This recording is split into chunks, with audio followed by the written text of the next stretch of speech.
Ó, então a gente já viu a capacidade calorífica, volume constante, né?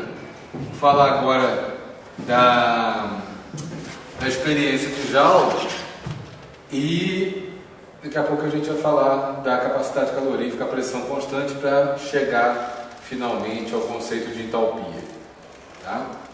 E aí a gente encerra essa aula, ok? Então a experiência de Joule está representada aqui nesse esquema.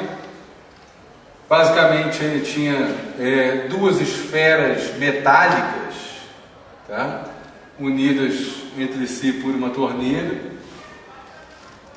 né? Tinha um termômetro para medir a temperatura do banho de água e um agitador térmico para manter essa água sempre em movimento, tá?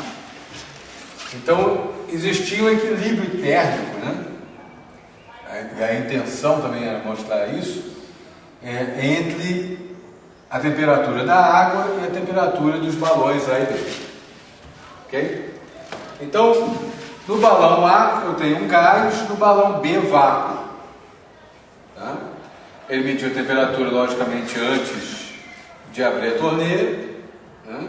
Tá lá a medida, beleza e tal. E aí vai e abre a torneira.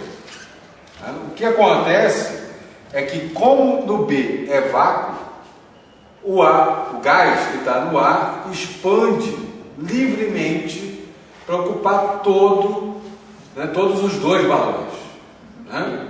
A gente sabe que o gás ocupa o volume que está determinado pelo espaço onde ele está, né? Então, quando eu abro a torneira, o gás vai expandindo e passa a ocupar os dois balões, tá? Então, a princípio, o Joule não observou nenhuma diferença de temperatura entre a temperatura da água antes e depois de abrir a torneira, tá? Ele não verificou nenhuma diferença. Beleza.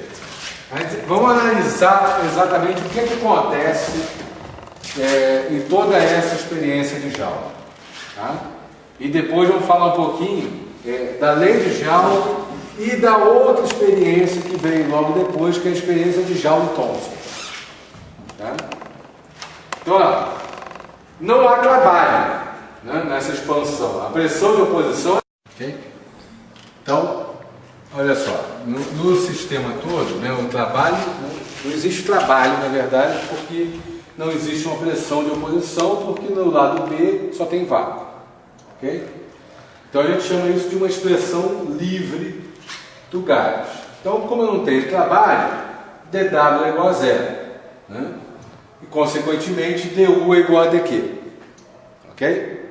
Variação de energia interna depende apenas do calor, né? Como a temperatura da água, que vamos ver direitinho, como é que a gente está considerando isso? O sistema é o que está dentro do balão, né? É o gás. O próprio balão metálico, né, a esfera metálica, é a fronteira, né? E o banho de água é a vizinhança. Então, a temperatura da água não varia, né, ou pelo menos não foi verificada essa variação de temperatura da água. dQ é igual a zero, né, não tem transferência de calor, né? Consequentemente, dU é igual a zero. E a temperatura do sistema dT era igual a zero. Então, aquela equação que a gente tinha falado no quadro anterior, né, dU era dependente da variação de volume a temperatura constante, é igual a zero.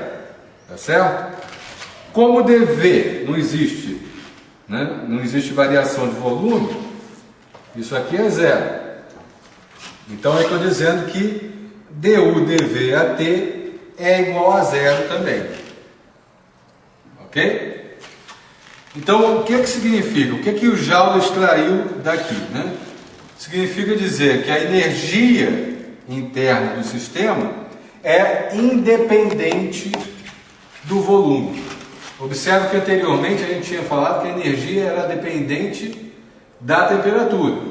E agora eu estou dizendo que é independente do volume. Tá? Eu estou dizendo não, né? Joule diz. né? Ou que a energia do gás é função apenas de T. Tá certo? Então, Joule, né, a lei de Joule, se alguém perguntar para você como é que ela pode ser expressa, você pode responder. Ela pode ser expressa como U é igual a U de T, né? Ou seja, a energia interna é apenas uma função da temperatura. Tá? Alguns anos depois, veio Thomson, né? Pegou o experimento de Joule, aperfeiçoou esse experimento, tá? E mostrou que a lei de Joule não se aplica a gases reais, apenas a gases ideais. Olha, como o gás ideal não existe, ele é apenas um modelo, né? Então, era basicamente dizer que o Joule não chegou a conclusão nenhuma, né? Ou que toda a conclusão que ele chegou não seria válida para os gases, tá? Mas o que Thomson realmente concluiu? Ele concluiu que no equipamento do Joule existia uma grande capacidade calorífica do banho de água, né? A quantidade de água era grande demais também, tá? E que a capacidade calorífica do gás era muito pequena, né? E dessa forma eles subestimavam os limites observáveis para a variação da temperatura, né? Essa variação de temperatura que existia, na verdade, estaria abaixo do que ele poderia medir. Ok? Então, para os gases reais, Thomson chegou a essa conclusão, que dU, dV, AT é muito pequeno, mas que não era igual a zero, como eu pensava, né? Como Joule pensava. Ok? Então, Thomson, na experiência Joule-Thomson, né, ele aperfeiçoou o modelo de Joule, aperfeiçoou a experiência de Joule e mostrou que Joule, na verdade, não tinha tanta razão quanto ao que ele tinha demonstrado. Ok?